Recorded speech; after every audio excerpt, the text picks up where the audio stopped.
Everybody coming today, and welcome to our JGC meeting and Torvine. Oh, yeah, Torvine. Thank you. Can you hold? Yes. Yes, lovely. Well, thank you. As usual, I'll have to go through the chair's notes, statutory things. Good morning, councillors and officers. Welcome to the meeting of the Wales Pension Partnership Joint Governance Committee, being held today in the council offices at Torvine Council. I need to go through a few housekeeping arrangements before we move on to the agenda. There is no planned fire evacuation today. However, if alarm should sound, this will not be a test. Members and officers should vacate the building in a calm and orderly fashion via the appropriate exit and assemble instructions. Webcasting of the meetings. Before proceeding today, I have to remind everyone present that the proceedings of today's meeting is being filmed for live or subsequent broadcast. The images and sound recordings may also be used for training purposes. Just also like to say at this point, Welsh with the webcast, the Welsh people speaking in Welsh, the webcast will not be simultaneously given the English translation. So I thought just the members to take that to note. The webcast, we have the headphones for translation, but the wider public will not on the webcast. All members should have already checked whether their headphones are working before the meeting commenced. If you have difficulties during the meeting, then please draw it to the attention of a committee officer in attendance who will assist you. I must remind all members and officers that you should only activate your microphone after I have invited you to speak on an item. This will allow the proceedings to be seamlessly broadcasted. Thank you. Okay then, before I start, I think a lot of you know, some of us were down in London last night at the LGPS Awards. We were very successful last night. The Welsh Pension Pool, WP, had a very highly commended runners-up for the Pool of the Year. So congratulations to everybody involved. Well done. But also there's some other LGPS Fund of the Year went to I'm just trying to think. Over 2.5 billion went to David. Congratulations to David. And also, the best approach to sustainable investing was won by Swansea. So congratulations to all. Everybody's done very well, and we put Wales on the map.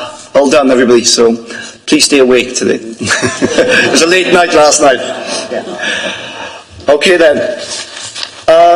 Just a quick one. Welcome Delith. Where is she?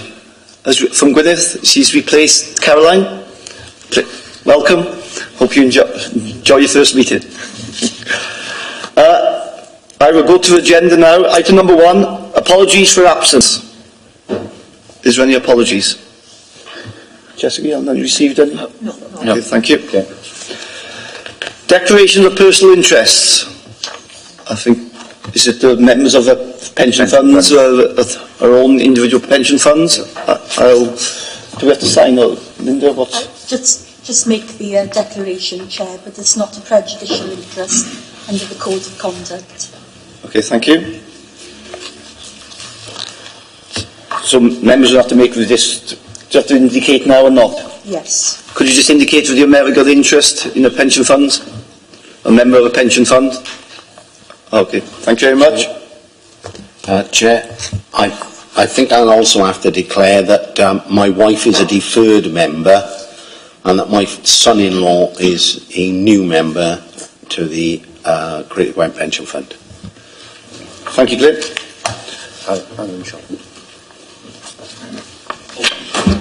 Go on, Aaron. Yeah, for the same reasons. Sorry, Aaron, welcome. I didn't welcome you. Thank you, Chair. Also to declare only being a member of the pension fund, but also my wife is a member of the pension fund as well. Okay, thank you. Yeah, so welcome Aaron as well. Sorry, I didn't miss the... Thank you. You've all had the minute.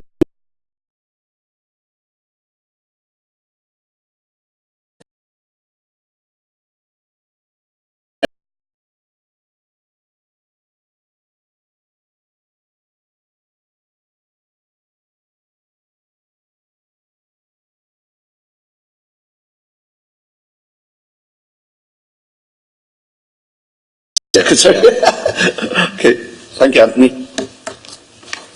Thank you, Chair. Good morning, boys and girls. You'll be familiar with the update and how we present it from previous meetings. We've got a detailed work plan, as you know, which was agreed by Joint Governance Committee on the 27th of March this year. But I'm pleased to inform you there have been quite a lot of developments as far as the host authority is concerned recently. There's a governance workshop going to be held after this meeting, which is going to be hosted by Hymans. Thank you for doing that. The online reporting portal, which is a link portal, everybody should have access to that now for their reports. If you can't access it, let us know and we'll arrange a link for you to get access to it, but that should be up and running. The Tranche 3, which is the fixed income tranche, we have appointed an oversight advisor for that piece of work, which is Hymans, and we've already started work with Hymans and Link in appointing a fixed income transition manager. Link will give more detail later on, but we are still aiming to do the fixed income transition before Christmas. That's still our timeline, and we're working hard with Link and Russell to progress that. The website is functional now. We are going to show a demonstration after this meeting, and it'll be fully functional then on Monday. It'll be a bilingual website, so it's taken a bit longer than anticipated. We want to get it right, obviously, and we welcome any comments you may have. It's a dynamic website, it'll be ever changing, so any comments you may have on it, we welcome feedback now, today and in the future. We held the communications and training workshop after the last Joint Governance Committee. There's some key activities to come out of that, and we are going to be developing a communications policy with Hymans, and we'll be providing more information on the next JGC in December. MHCLG, as you know, they take a keen interest in the pools. We're just drafting the progress update to MHCLG.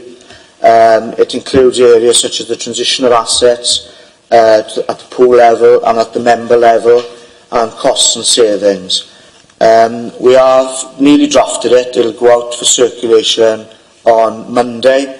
We are aiming to send it back to MHCLG on Wednesday. We've had a slight extension from them to do that. So we're taking all the information from each of the 8 funds and developing the update. And it'll be a lot of the cost estimates, cost of the estimates, obviously, but we're going to develop that.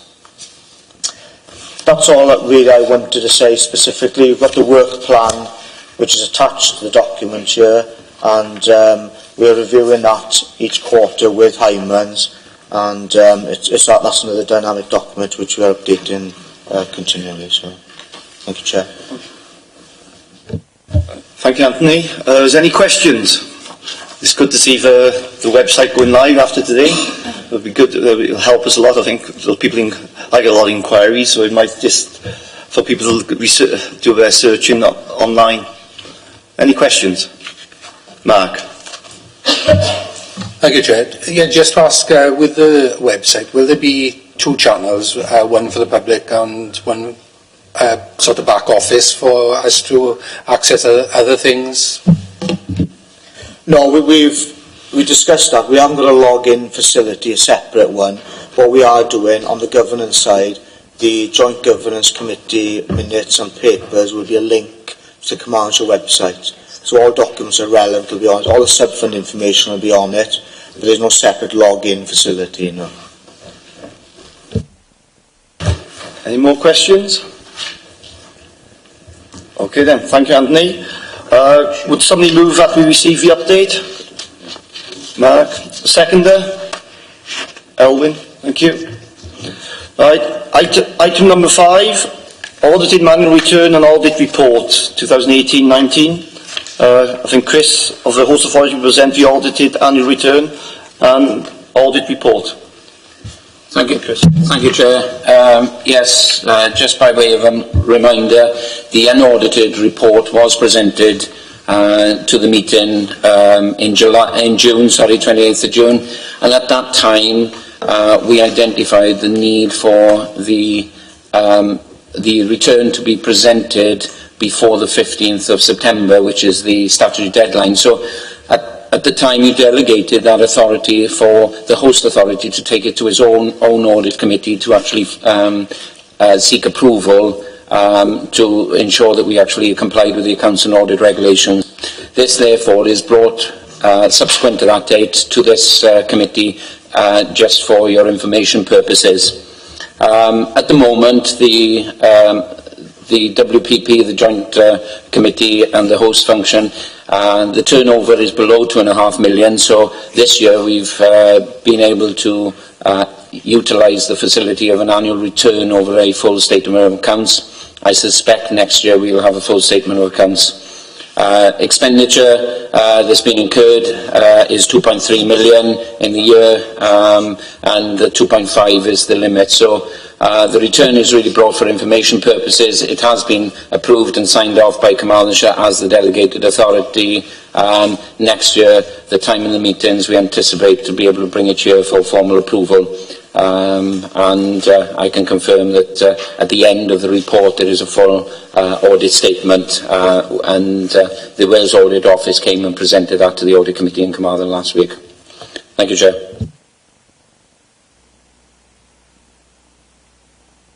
Thank you, Chris. Is there any questions? Okay. Thank you, David.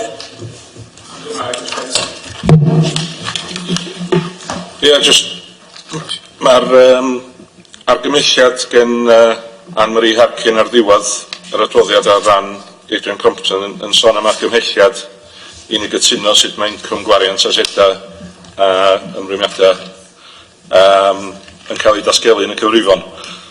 Be mae hynny'n olygu di'r buddsoddiadau y cronfeydd unigol am ymddangos? Neu ydy hwnna'n rhywbeth da ni eisiau trafod rhwng rwan a 6 mis ymlaen? Chris? Chair, that was linked to the fact that within the individual authorities' accounts, the transition costs were actually initially accounted for in the draft accounts in a different manner. Some offsetted against income, some offsetted against the balances within the account. And what audit placed in here is a recommendation that there is more work done as an officer group in agreeing consistency in anything that actually drops out into the individual authority accounts before the audit, so that across Wales we are consistent in terms of our accounting practice. So the suggestion on the draft report that came through was that a group was set up to look at that. I suggested back to the auditor, who was happy with the suggestion that it should be actually through our officer working group. So we're just going to make sure that next year we agenda these sort of accounting practices on the agenda, and we have a consistent approach on everything in advance. Admittedly, this year was the first year, so there were challenges around that in terms of capturing the right information, same as the actual deadline in the accounts and audit regulations, but we got opportunity to plan it as 8 funds with a bit more detail.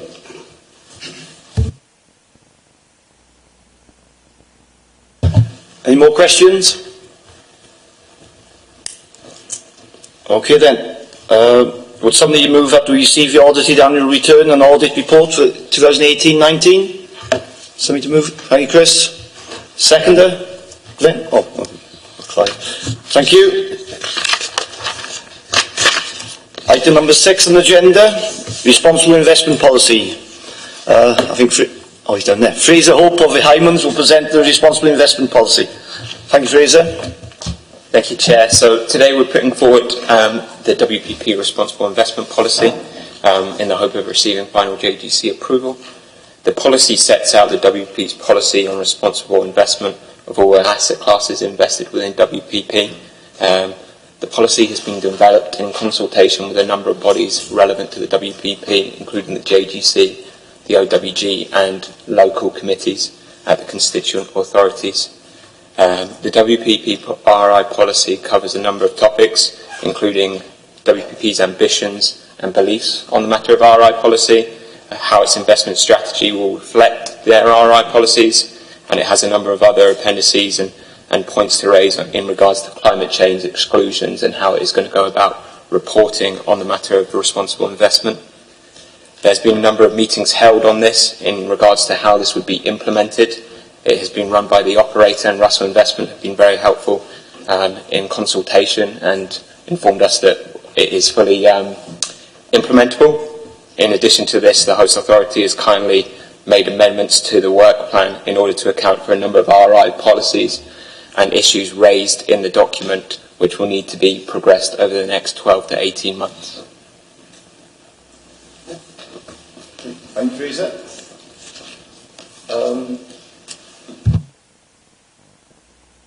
Questions? Glyn. Thank you, Chair. I'm looking at page 41, 712. The WPP is exploring the appointment of a single engagement provider and a proxy voting agent. A couple of questions, really. Do we have a timeline for this appointment? And how do we see it working in terms of the proxy voting agent? Teresa. Thank you very much. The next OWG, a paper will be put forward into regards to who we think would be advisable for this position, which people, proxy voting companies would be relevant and applicable to the requirements of the WPP. On the back of that, the next stage would be to develop a united voting policy, and this would be done in consultation with the appointed proxy voting advisor, and it would require constituent authorities to come to agreement on how they want to vote on a number of issues. This would then be signed off, and the proxy voting advisor would enact this policy on behalf of the WPP. And it is our expectation that the reporting on this would be on a quarterly basis as to how they voted on all of the WPP's holdings. Thank you. Okay, Glyn? Yeah. Any more questions? Okay, thank you. Will somebody move? Sorry? Oh, sorry, Clive, I didn't see you. Yeah, apologies, I was late in the day. Just what are the, Chair, I'm guessing you're going to move the adoption of the report going forward. But bearing in mind that we had a presentation at I think it was the last joint committee about comms and how we portray ourselves going forward. I think it's, I know certainly from a Swansea perspective, I'm lobbied nearly every day these days about responsible investment and sustainable investment.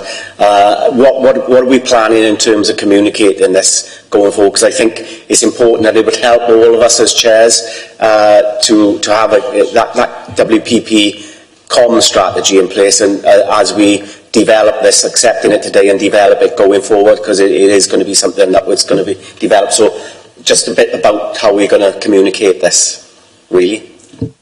I quite agree with Clive. It is getting more, getting lobbied all the while, contacted. So I do, Chris, or Anthony.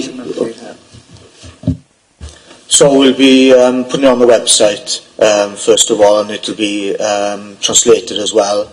As you know, we've got a LinkedIn site as well for the Wales Pension Partnership. So after today, we can put it on there as well.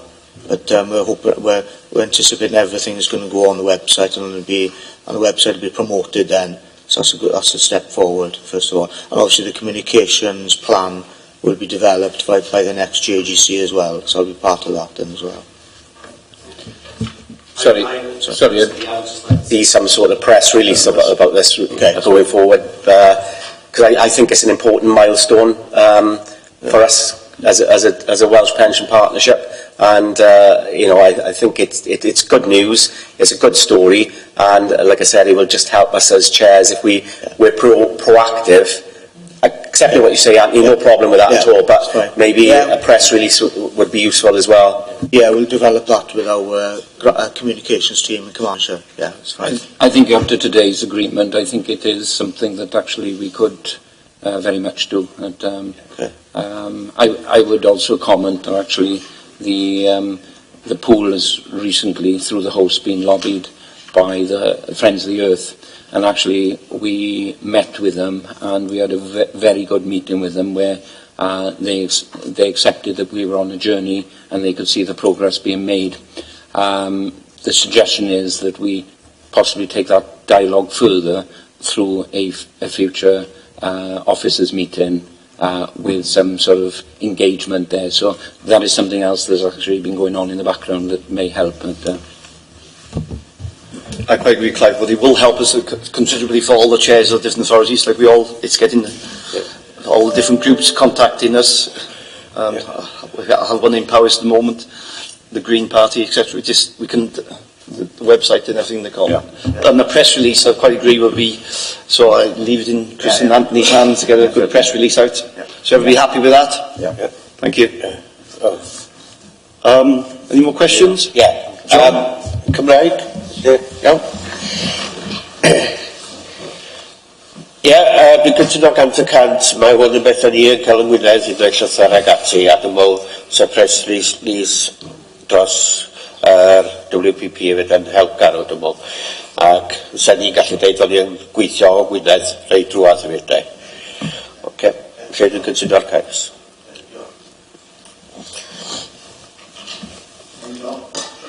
Go ahead. Lights on, John. Okay then, any more questions? Okay then, would someone move that we approve the Wales Pension Partnership Responsible Investment Policy? Elwyn, seconder. John, thank you. Okay then, item number 7, Pension Board Chairs Engagement. Chris of the Host Authority will present the Pension Board's Chairs Engagement Report. Chris, thank you. Thank you, Chair. You will be aware that WPP have been considering how best to engage with the wider membership, bearing in mind that each of the 8 authorities have got their own pension boards, which is a representation of members of the local funds. Over the last 6 months plus, we have met with the chairs of the pension boards.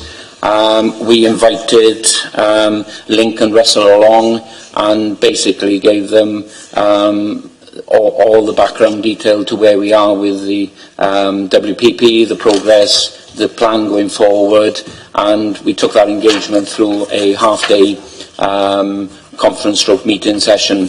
That was received very positively by the pension board chairs, and out of that there was an action that was proposed that we should create this as part of the structure of the WPP going forward and run a pension board chairs engagement forum day on a 6-monthly basis. So they are well informed and they can take it back to their individual pension fund board meetings and engage with the members. So we got that dialogue and interaction back and forth.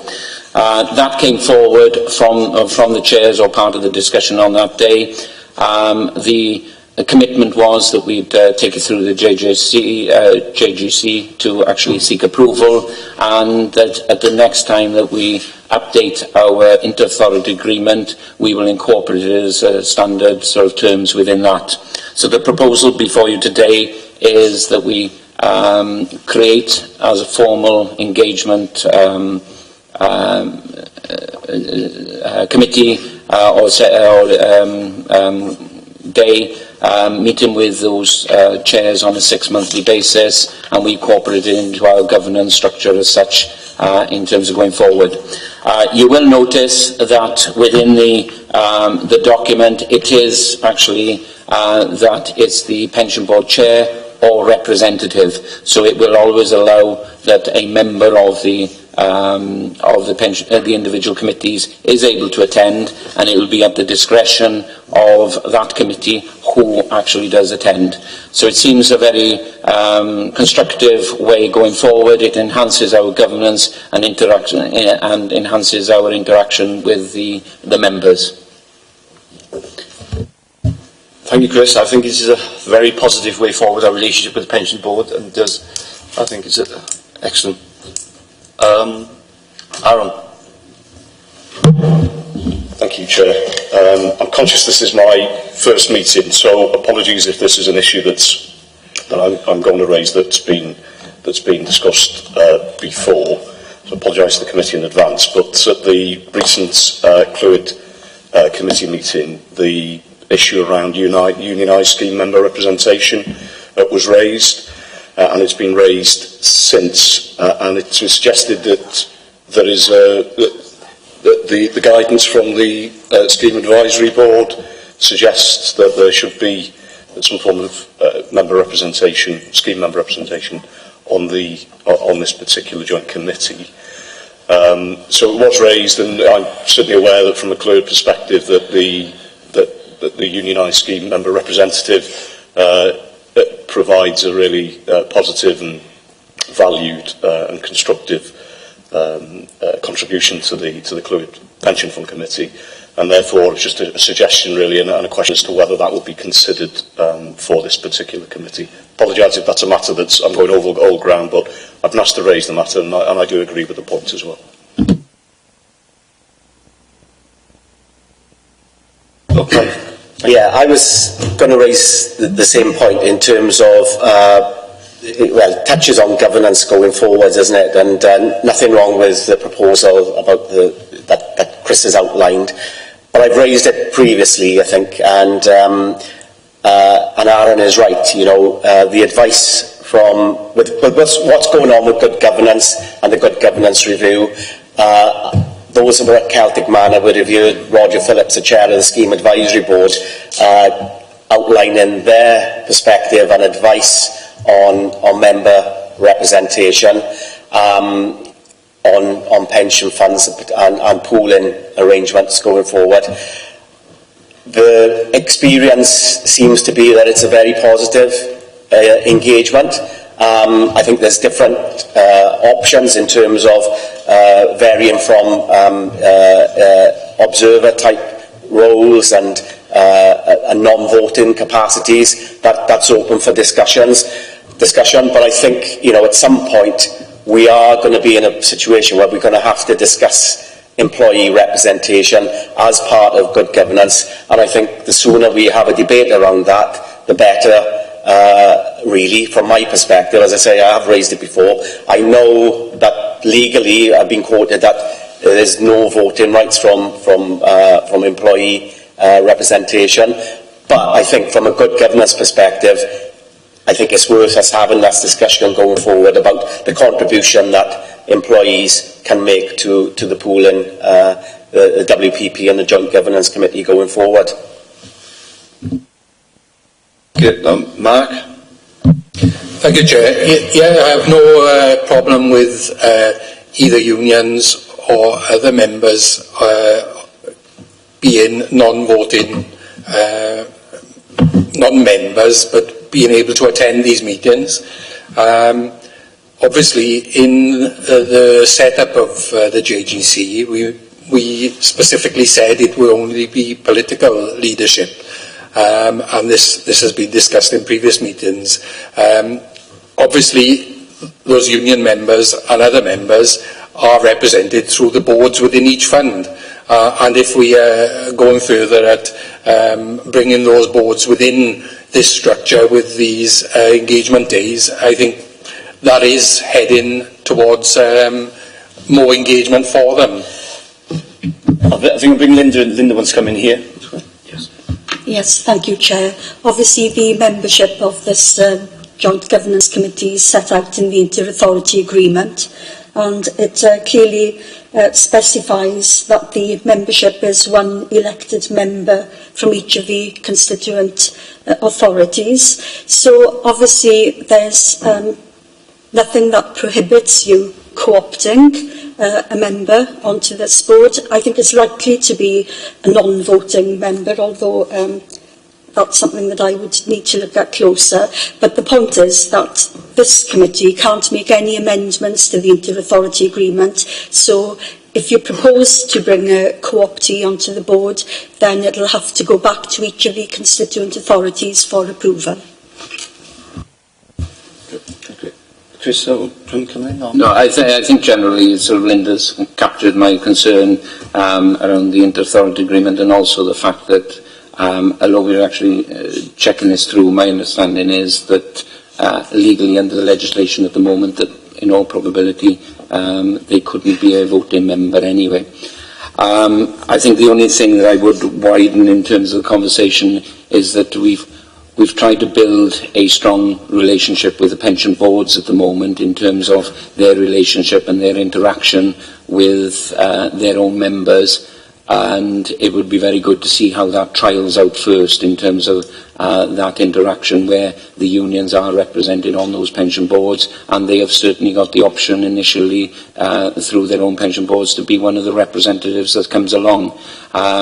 So, you know, even if we investigate this further in terms of a proposal, I think, you know, taking the pension board chair's engagement forward is quite important in terms of where we come from with those pension board chairs in terms of the support and their interaction with us as a WPP.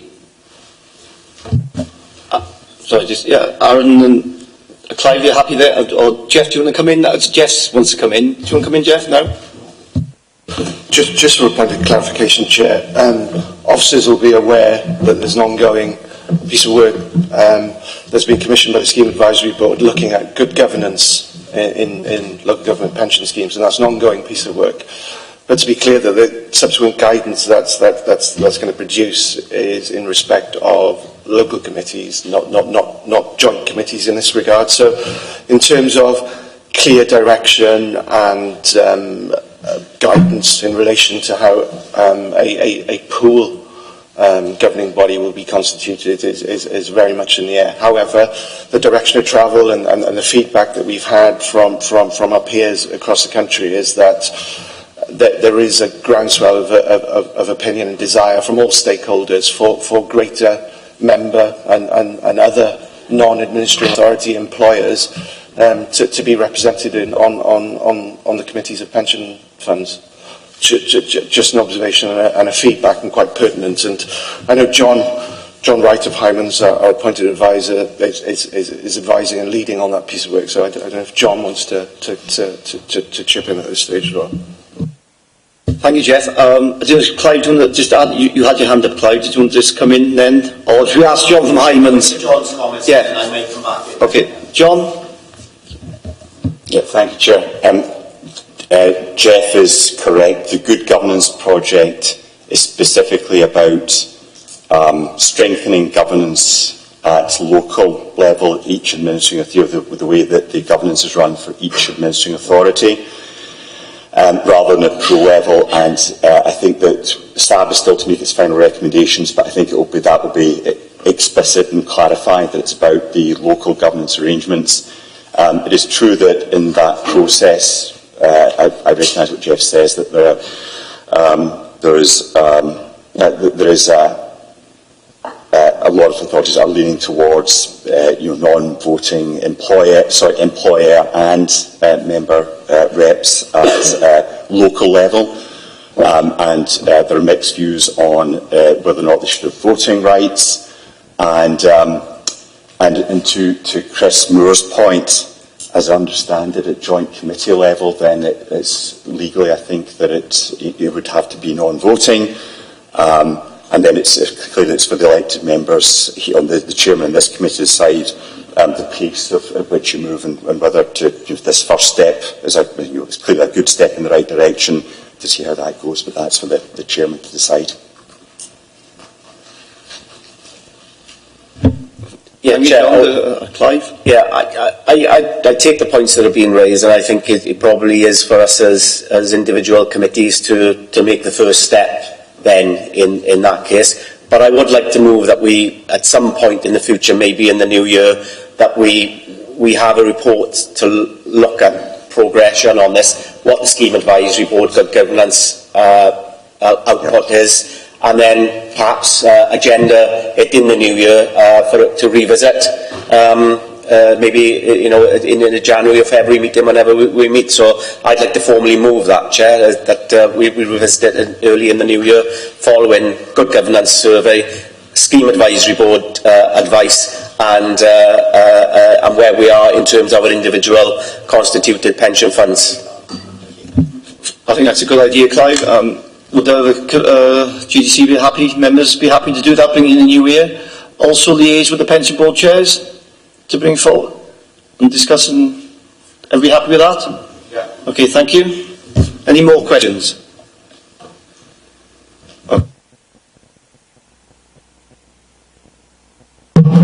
just on that point, it's different funds have different ways of empowering the scheme member representatives, and just so happens for the Gwynedd Fund, the chairman of the Unison branch chairs the local pension board, so he will be the person coming down to meet with the host authority and other people running WPP in early October. So, you know, there are different ways of empowering scheme member representatives, and I agree with Aaron's initial point that they do add value and are positive, but it doesn't have to be always on the voting executive which makes investment decisions, etc. Yeah, and I think that was the whole point of actually making the recommendation that it's all the representative of the various pension funds, because this sort of discussion came up with the chairs when we were actually developing the sort of the proposal. Okay, Dave, thank you. Any more questions? Okay then. Somebody move that we agree the 6 monthly pension board chairs engagement forum days. The second on that, thank you, Elwyn. And second, accept this proposal as an alternative to scheme member representation on joint governance committee. Have a proposal second on that one? Elwyn and Clive, thank you. Okay, item number 8, Link Russell update. Down below us, don't we? I can see. Thanks, Denise. I'd like to welcome colleagues from Link Fund Solutions and Russell Investments to the meeting. We'll provide an update. So, over to you. Thank you. So, Tranche 1 funds, the Global Growth and the Global Opportunities Funds, which launched back in January this year, and they're continuing, the assets under management in both of those funds are continuing to grow. Eamon's going to take you through the latest performance reports on those shortly. In terms of future launches, so we have the Tranche 2 fund, which is the UK Opportunities Fund. The European fund isn't being launched at the moment, but the UK Opportunities Fund is launching on Monday. Everything is progressing really well on the transition on that. We have had some of the asset lists through. We're expecting the remainder on Monday, so that's progressing well. Russell will be doing the transition activities once all of the assets have settled to move the funds into the target structures. In terms of the FSA submission for Tranche 2, that was obviously all completed. Securities lending, so we've updated the prospectus now with the securities lending information. We haven't submitted that yet to the FCA because of the timing for the Tranche 3 funds. So this is the fixed income funds. We're still targeting to get those launched by the end of this year. But that means that in order to do that, we need to get that prospectus into the FCA at the latest, the 24th of October. If we put the prospectus in for the securities lending now, we won't be able to put another one in for the fixed income funds until that's approved. So we're just making sure that we're going to be able to get that prospectus in for the fixed income funds in time for the 24th, and then the securities lending will go in with that as well, so that we'll be able to switch that on once that's approved. In terms of progress today, as I said, the UK funds have been approved. They're launching on Monday. Tranche 3, so fund structures have been agreed and the manager lineups and the fee proposals were all agreed by the JGC earlier this year. We have a task for later on in this meeting to review the UK Credit Fund, which a particular authority has requested, and hopefully that will get approval today. Hymans, as Anthony said, have been appointed as the transition advisor, and we're working closely with Hymans at the moment to agree the RFP that will go out to potential transition managers. It looks as though we're going to go out to 5 for RFP. And when that comes back in, obviously we'll complete the review, present that information back to get agreement on who we're going to appoint for the fixed income. It's important to note as well that appointment will need to go into the prospectus as well, so it's all quite tight at the moment for that 24th of October deadline that we have. If we can hit the 24th of October, the intention is to launch those funds in the week commencing the 9th of October. No, 9th of December. Sorry, 9th of December. We're going to have to do that over a couple of days. NT have requested that we do a couple on one day and then have a couple of days break and then the other two funds, just because of the sheer volume, I think because every single authority is going to be going into those, so the sheer volume of transition activity. So we haven't worked out yet how we'll split the funds across the 2 days, but what we'll try to do is to make sure if you're going into multiple funds that your events happen on the same day if we can. So that work's ongoing. And then I think the next tranche at the moment is tranche 4, and that's looking at private markets. So a subgroup meeting was held on the 26th of July, and some presentations were proposed from Russell Investments and B Finance, and I think you're considering that a proposal at the moment to take that forward later in the year. I'm going to hand over to Eamon, who's going to go through the engagement protocol, unless anybody has any questions for me on the update. Any questions? Thank you, Denise. Pass you the... Thank you, Chair. There are no changes to the engagement protocol to note. I just wanted to give a very brief highlight of some upcoming meetings and more recently some events that have happened. So the annual shareholder day, also known as the engagement day with the managers, was held yesterday in Cardiff, which saw managers represented from both the Global Growth Fund and the Global Opportunities Fund, just discussing performance, discussing market headwinds and various other matters which as I understand went down quite well. Over the coming couple of months we have some plans to visit various committees effectively from this week, where we were represented in at the DIFID committee meeting. We will be attending various other ones over the coming 2 months, or actually the coming 4 months into next year, to effectively cover all of the various committees. So that is just in a very brief nutshell the upcoming and the sort of key points, or the key engagements that have happened over the previous quarter. Any questions? Eamon, yeah. Any questions?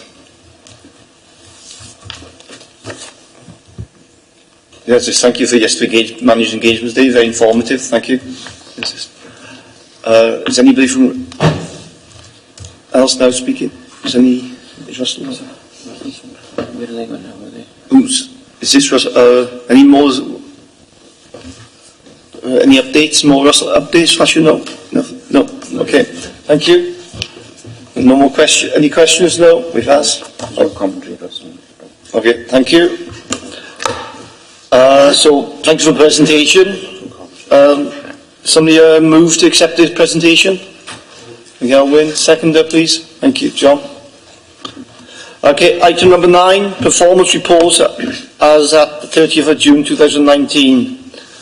Eamon again, of Link Fund Solution, present the performance reports. Yeah, me again.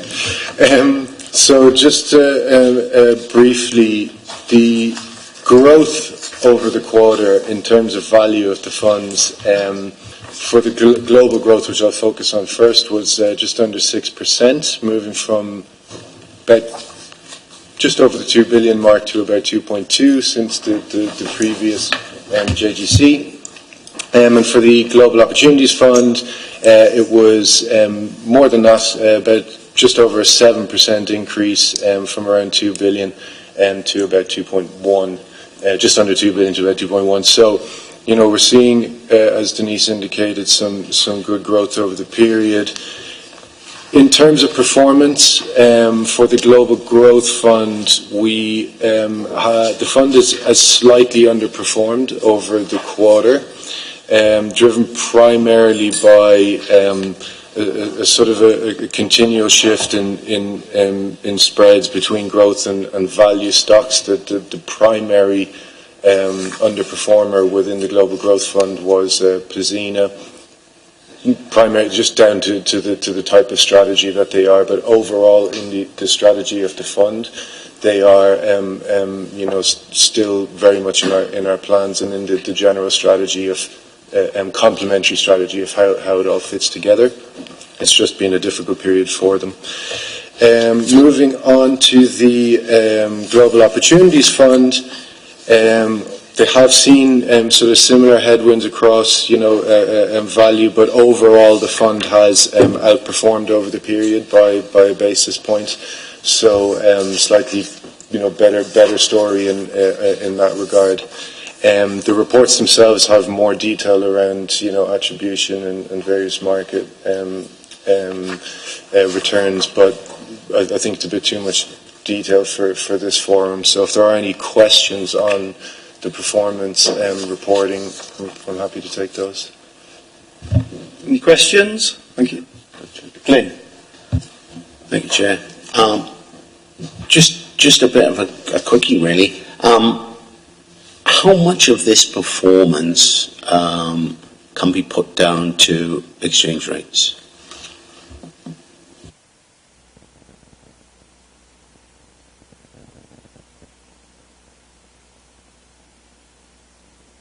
Excuse me. It's hard to really quantify just off the bat, to be totally honest. I would say there is a certain definite consideration on that front. But Sasha, I don't know if you have any further view. Sasha? Sure. We can follow up with the exact numbers. Obviously, both of these portfolios are fully unhedged.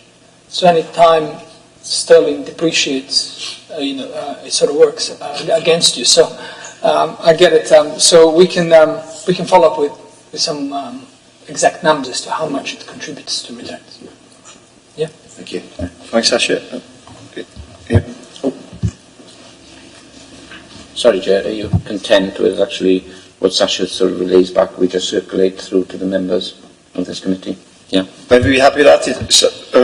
Russell, Sasha, David gives us information. My understanding is the appreciation and the value of the fund will change with exchange rates. But if you look at the page 5 of the 11, in terms of the global growth, the index we're measuring against will vary with exchange rates the same as the fund performance. So if you look at that performance against the benchmark, then that doesn't, it's not down to exchange rates, that's the actual performance, like for like, comparing apples to apples, as we were talking last night.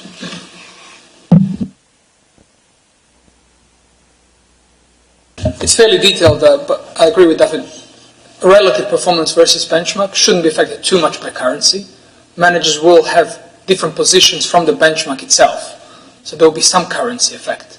But the total returns, you're absolutely right, for both benchmark and managers will be affected in a similar way.